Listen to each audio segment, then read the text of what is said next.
Leadership is a choice. What are you choosing? Hey, my dear, I am Leadership Development Coach Kathy Archer, and thank you for joining me today for today's live call or the replay if that's what you're watching. If you are watching, give me a thumbs up, and if you're watching in the replay, give me a thumbs up as well, and tell me maybe where you're tuning in from, not calling, but where you're tuning in from. Curious to see how far of a reach these live sessions are getting. I know there are a number of you from Alberta because that's where I'm from, but I also know I have some followers from beyond Alberta and in the States. So put a little comment below and let me know where it is that you're following me from. So today we are talking about leadership as a choice. And before we get into talking about that, I'm going to pop over and share this in my Confident Women Leaders group. So for those of you that don't know about that group, the Confident Women Leaders group is a private Facebook group that I run for women who are wanting to be part of a group of women that are connected and supported and are able to chat with each other about some of the challenges they're going through and find that, other women who are going through similar problems. So let me share this into my group as I load it on my other computer. Give me half a second. And again, if you are tuning into today's call, make a note of where it is you're tuning in from. I want to know where people are confident. Gotta make sure I'm hitting the right one, where they're tuning in from.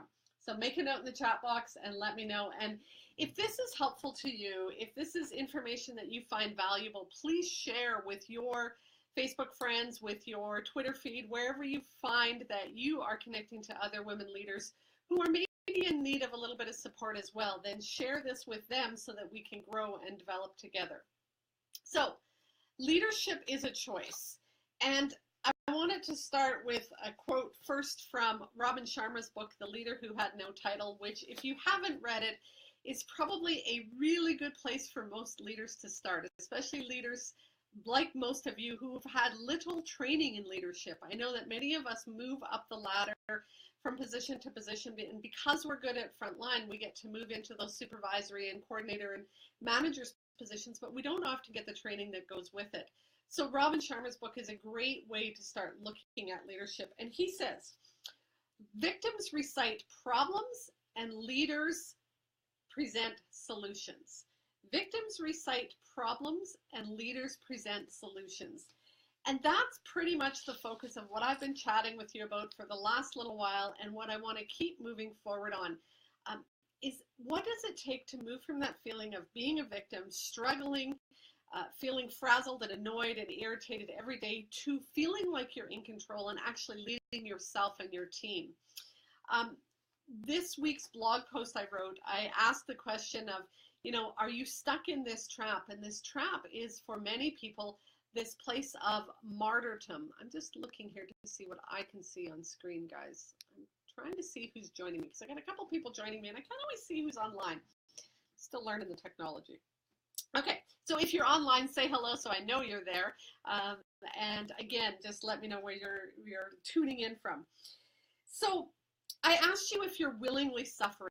Martyrdom is that place where we're playing victim, where we're suffering, and most times what we're doing there is we are, hey Latha, good to see you today. Another day with you, wonderful. I'm glad you joined. So many of us are feeling this place of victim or martyr. And when we're feeling that place, we're waiting for something or someone to change. And we're doing a lot of finger pointing and blaming. We're looking at what's wrong. We're struggling and we're frustrated. And when we're there, we're feeling powerless. We don't feel like we have any control. We don't feel like we can impact things. We don't feel like we can change things. And it kind of sucks, quite frankly. And you'll know you're there when you use some of these phrases. Let me go through them and see if any of them sound familiar. And if they do, give me a thumbs up as I'm saying them so that I know that you're in tune with what I'm saying. I'll just wait and see how it goes. I'll just wait and see how the meeting goes. I'll just wait and see how the next week goes.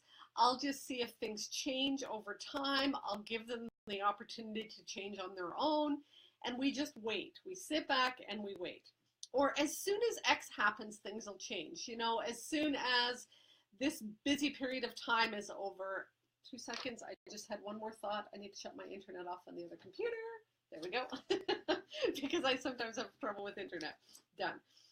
As soon as something, happens, then things will change, and we wait for that thing to happen. We wait for the busy time to end, the project to be over, the season to be done, the contract to be finished, whatever it is. We think things will magically change when that's over. If you've ever experienced that, give me a thumbs up. Or when we wait for someone else to change, as soon as they do something different, as soon as they start to smarten up, as soon as they do things a different way, I'll feel different. And so we put the blame out there on them or the situation. If you've ever done any of those, that's often that feeling of victim or martyr. And when we're shifting to feeling a leader, it's a whole different story. Let me give you the definition of leader. Well, there's a bunch of definitions of leaders. Let me first tell you what I think a leader is. A leader is someone who is taking people someplace. It's about direction and movement. So you have a dream or a goal or a vision or an idea or a plan, and you're taking a group of people and you're inspiring them to come alongside you to realize that dream or that vision or that goal. It starts with you having that dream or that goal or that vision, and then you have to inspire the people around you to move forward. Brene Brown, who is a researcher and a social worker, says, anyone who holds herself accountable for finding potential in people and processes. Finding potential in people and processes. That's not blaming, that's not finger pointing, that's not looking at whose fault it is. That's looking at somebody who's struggling and going, but what do I see in them? What are their strengths? Where can I grow them? What can I do with them? Another definition of leadership that I like is by Maria Gonzalez. And she says, a leader is anyone who is in a position to influence another. Well, how do you influence another? How do you impact somebody, right? And my hope is that if you're in a leadership position, you are positively influencing someone. Certainly, you think about bullies on a playground, they're influencing people. That's probably not what you want. Yet in many organizations, that's the style of management that we do. We bully and we, I'm going to use the word harass gently, but it's true.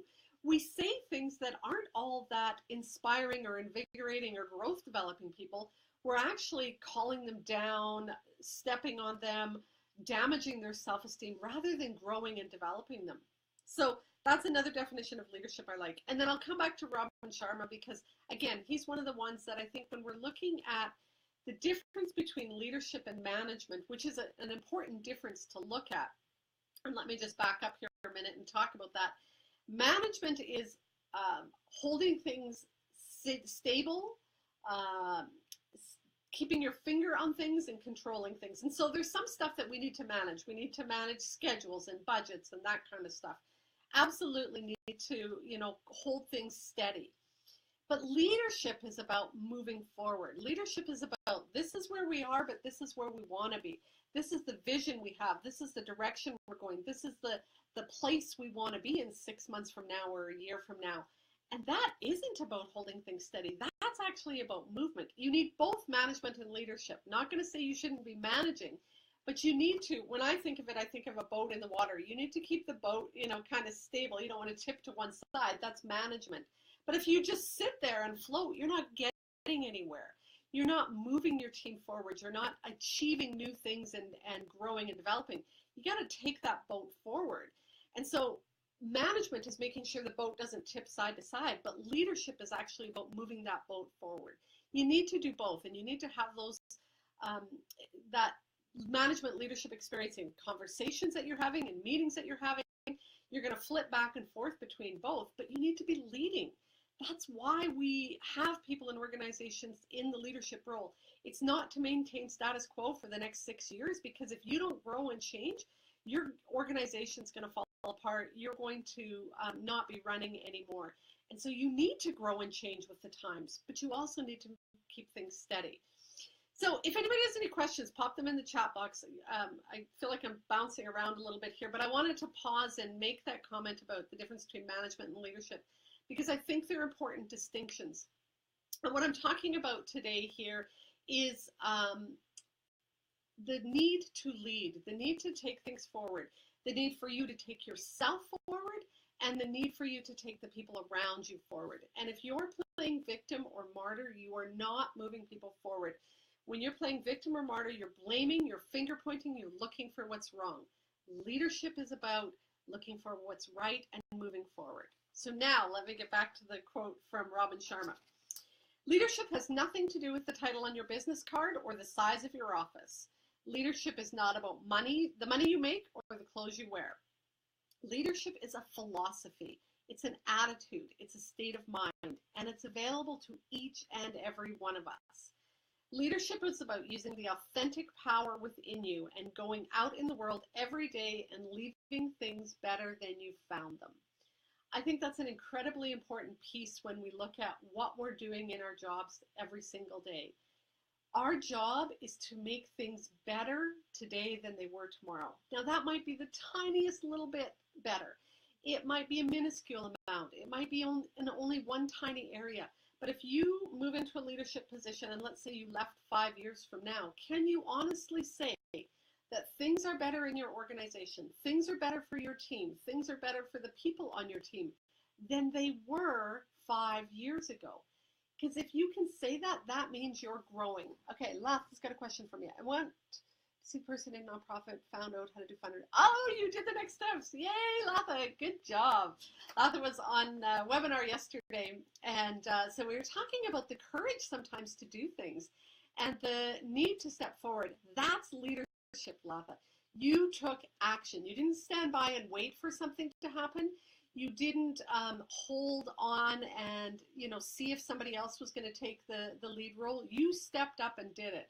I'm really proud of you. That's exciting to hear. I can't wait to see where it goes for you now, because this is the thing. In Latha's example, she's talking about starting a new program.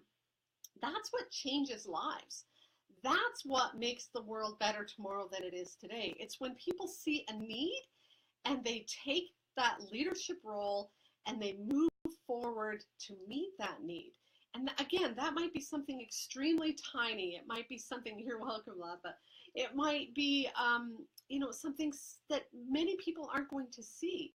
But for that one person where you made that difference and you made their life better, that's an incredible piece for them. And so we have to look at that each and every day. We have to take those steps forward. When we're shifting from that martyr role, that victim role into leadership, it's really a perspective shift. And our perspective is sort of that lens or that filter that we view life. And so for many of us, that filter that we're looking at the world in is, what's the problem I need to solve? What do I need to fix? What's wrong out there? And we need to kind of take those lenses or filters off and start to see what's going on in front of us with a whole new perspective. We need to shift what we're seeing and see it differently. So a victim or a martyr will go, what's the problem? What's wrong? And whose fault is it? A leader will come in and shift it in a whole different way, and they'll go, what's the challenge? What's going on? What's working? What are the strengths I have to work with? What's happening? And what can I do? They jump in and be response able. Remember, I've been talking about that for the past few weeks. They jump in and they respond. They say, where can I take action? What can I do to change things? How can I impact things? And so that's the difference when you shift from that victim role into leader role, is you start to, instead of looking for problems, you start looking for solutions.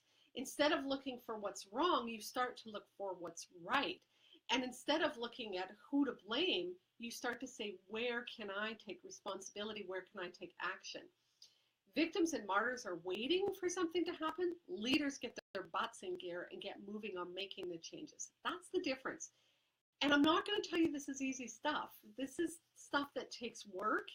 It takes time. It takes an incredible amount of courage, perseverance, passion, commitment, dedication, and it takes failing, falling down, feeling that shame or that embarrassment or whatever it is, getting back up, dusting yourself off and trying again and again and again.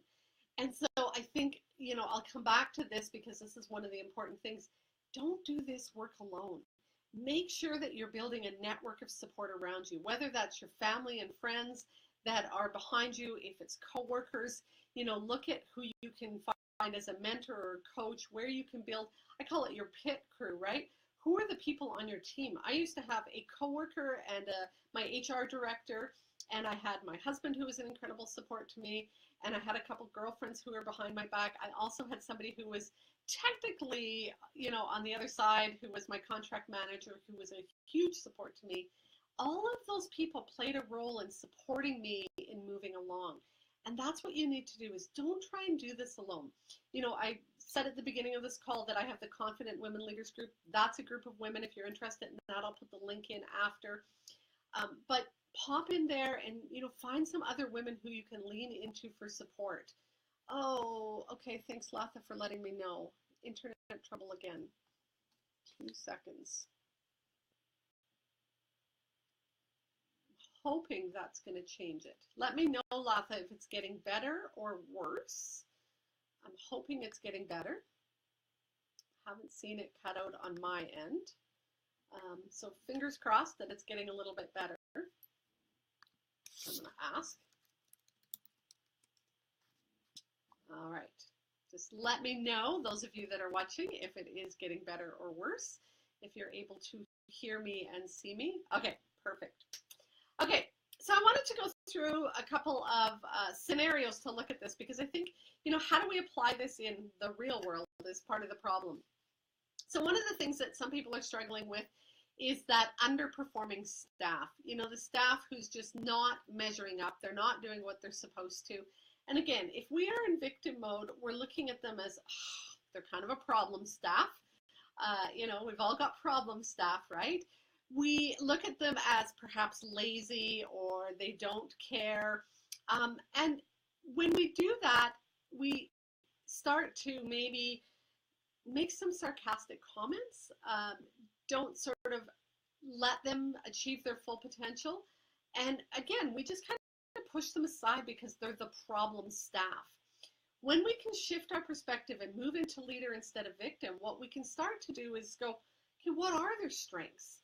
When do they perform well? Under what conditions do they perform at least even a little bit better than they are now? Maybe that's when they're working alongside a certain staff member, or when they're doing different types of projects. One of the things that I know many of the programs that, the staff that are the leaders that I work with, many of their programs, they're working with people who have English as a second language. And so when they're struggling with them to do contact notes and do reports, sometimes they're not measuring up. That's not an issue of laziness. That's a struggle in their skills. And so when we're seeing them as one of those people who are underperforming, what we have to do sometimes is go, okay, they're performing well in this area. This is where they're not. How can I help them? So that might be one area. Another area that we sometimes struggle with, oh, are you better? Are we back on or no? Sorry, Latha.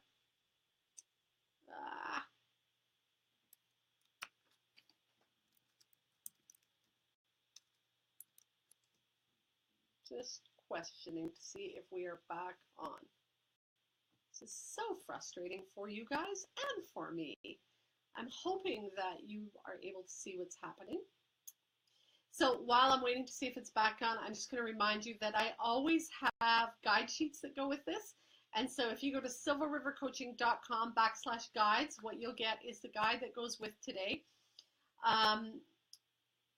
Okay, I'm just going to keep going, and I'm crossing my fingers. I don't know what else to do. I've shut off all the internet in the rest of the house. So I am crossing my fingers that it's good for now. Okay, so what I did with this week's guide sheet, because I have guide sheets that go with these all the time, and again, silverrivercoaching.com/guides, is what I do is I give you a formula where you can walk through a couple of the challenges that you're having in your organization or in your life, and looking at how do I see it as a problem, shifting your perspective to, okay, how can I see it as a challenge perhaps instead of a problem, and then starting to look for some of the solutions. Because what we tend to do is when we see it as a problem, again, we play that victim role, poor me, woe is me, This is awful. Nothing's ever going to change, and I can't do anything to change it. But when we shift it and see it as a challenge, so again, I go back to that perhaps underperforming staff. What the challenge is in that problem is I'm growing and developing my leadership skills. I am able to learn how to deal with situations that maybe I never was faced with before.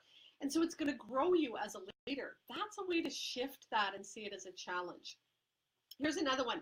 Maybe you have a massive to-do list. And, as a victim, what we tend to do is complain about it. We blame it on everybody else, everybody who gives us that stuff, people who won't help out, all of those kind of problems.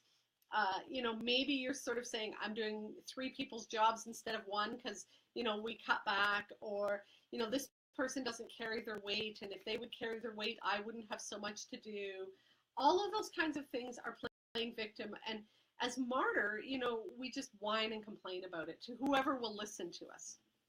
And so what we need to do is start to shift that and go, well, here's the challenge, right? What's the challenge is? Perhaps the challenge is I need to learn to set better boundaries. And so this is going to grow and develop my boundary setting skills. Maybe I need to get more assertive at having the conversation with, maybe it's your boss, maybe it's your coworker, maybe it's your subordinates around. These actually aren't things that need done right now, or these aren't the skills or the tasks that are most top priority for me. And having some of those really difficult conversations perhaps about what it is you need to do differently. And so that's something that you might want to look at is, how do I shift my perspective on my massive to-do list? How do I start to change the view that I have of, instead of my massive to-do list being this huge problem, somebody else's fault, poor me, to what's the challenge here? How is this going to grow or develop me? Where can I see the strengths in myself? Maybe I need to become more skilled at prioritizing. Maybe I need to become more skilled at setting boundaries. Maybe I need to get better at saying no. That's going to grow and develop me. When I take that on as a challenge, when I engage in that as, this is something that I want to grow better at, develop my skills in, then it shifts it. And again, you can probably just see in my language when it's like it's a problem, you're like, Rrr. But as soon as you see it as a challenge, you shift your energy a little bit. And so let me know if that sounds like something that either of these examples, I'm going to keep going, but if there's other examples that you want me to kind of walk through on how to shift from victim to leader, let me know. Just give me the thumbs up if this is helping. Let me know if this is making sense.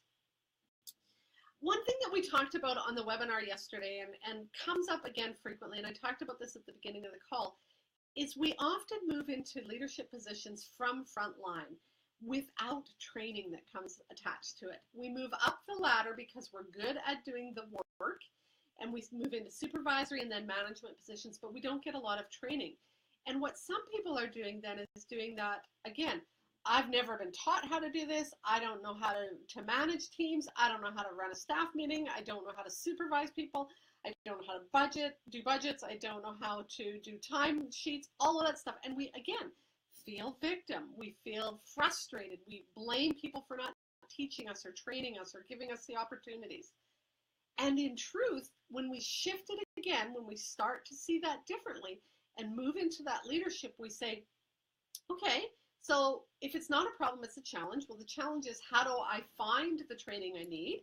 How do I develop the skills I need, given I haven't had the formal training? Where can I find that? And you start to look for solutions rather than focus on the problem. So if I need some training with, perhaps it's conflict resolution, where can I find that? And again, rather than waiting for your boss to magically show up at your door one day or your board to say, go take some training, instead of waiting, you actively go out and search and find that. You look for what's going on, what's the, what is it that I need help with, and where can I find the skills or the training to do that? So if that's that shift that you need to make, it takes action, it takes commitment, it takes time to start to see it differently. One other one, oftentimes I have people say to me, I'm actually bored in my job. I'm not challenged. I've been doing the same thing for years and years and years. And it's, it's okay, but I'm kind of bored. And so, again, as a victim, what we kind of say is, well, it's a good paycheck.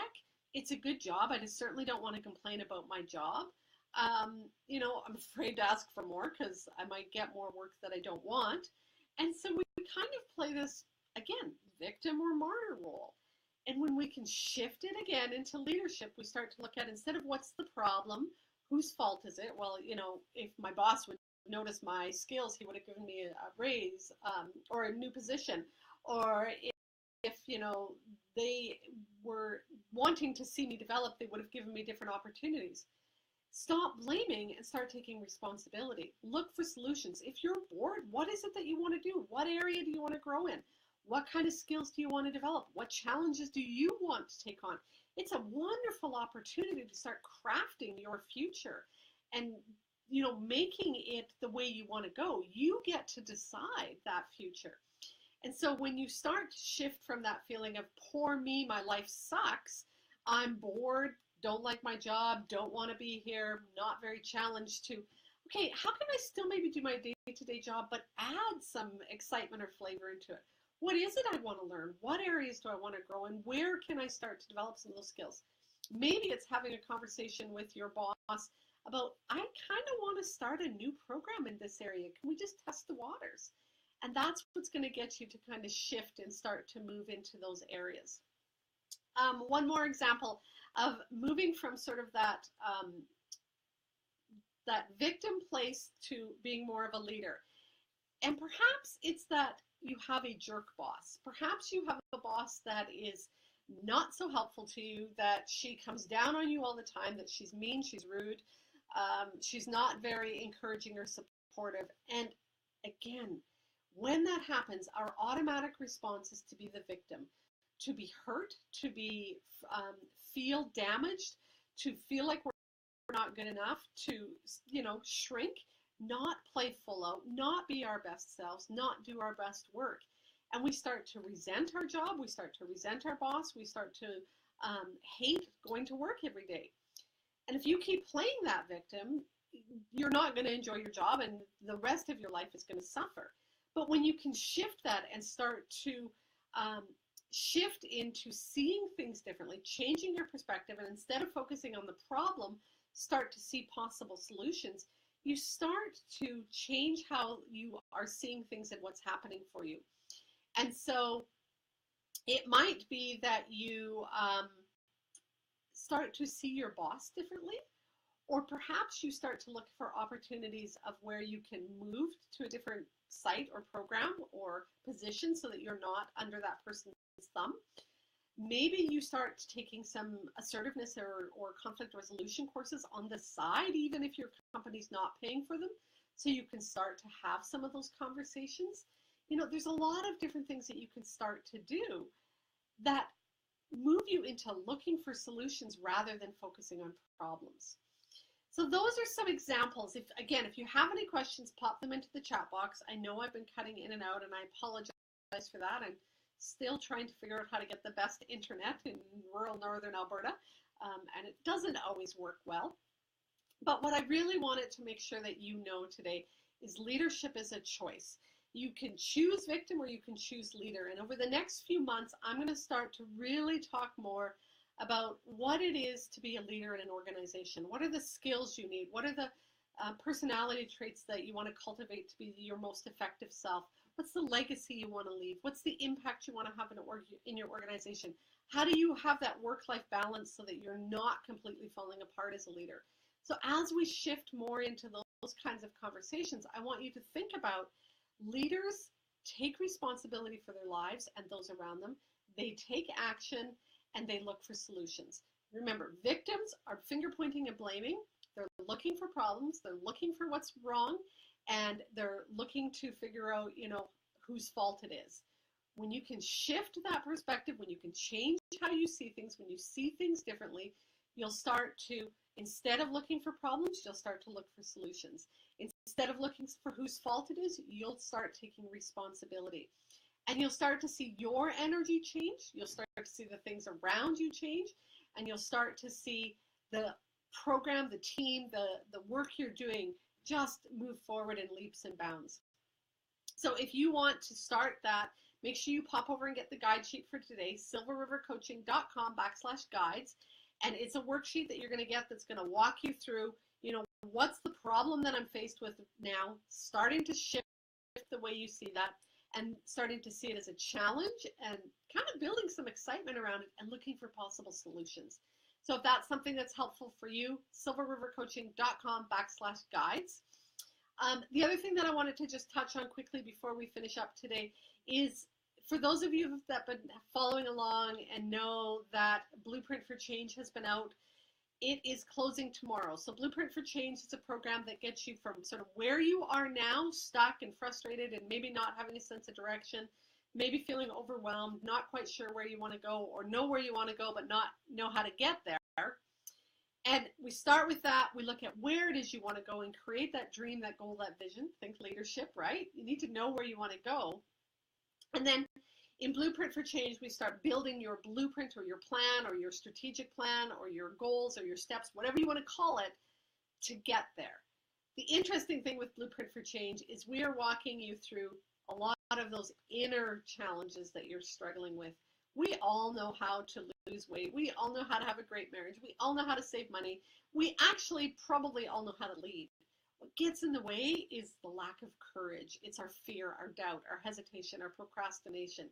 When we can move through those things, that's when we start to feel more success. And in order to do that, you have to step back and create that plan.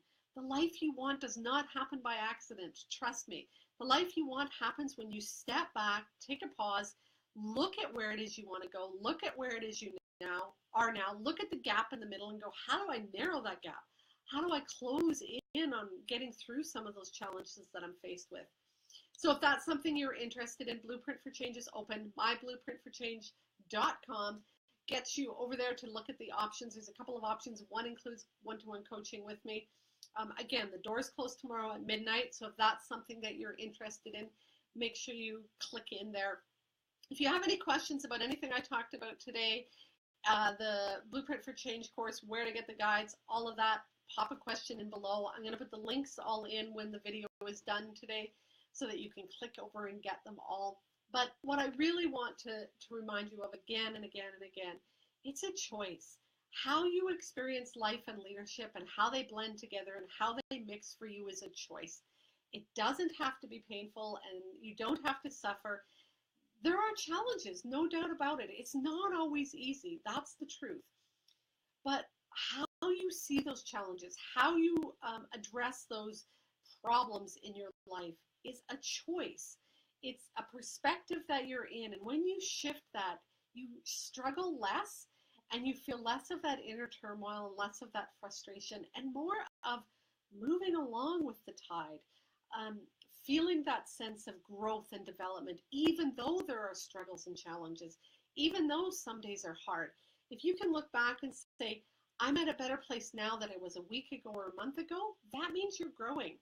If you look back at the last week or month and say, yeah, nothing's changed, same old every day, frustrated, stuck, feel like Groundhog Day, get up and it's the same day over and over again, you're not growing and developing, you're stuck.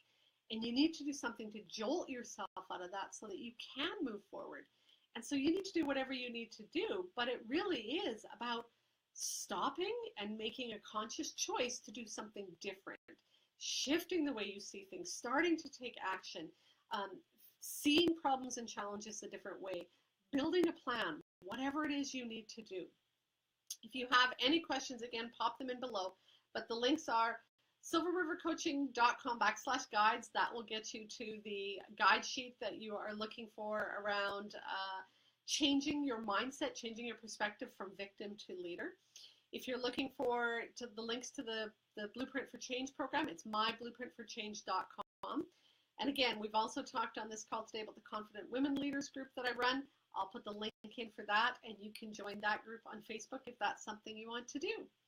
Thanks for being here today, everyone. Glad you could all join me. And if there's questions and you're watching this on the replay, pop them in and I still will answer them after the fact. And again, if this has been helpful to you, please share it, like it, make comments. That gets it out there into a bigger network, and then we can start to support other women. We can start to lean into each other and help each other out as we make some of these changes and grow ourselves and our leadership so that we can make the difference we want. Because at the end of the day, that's the bottom line. We all came into these positions, into these leadership roles, because we wanted to do something different in our organization. We wanted to make a difference in our group. If that's what you want, then make that difference, but also support other women in making their difference too. Thanks, my dear, for watching today. I will be back on next Thursday. I hope you join me then. And in the meantime, choose leader. Thanks. Bye-bye.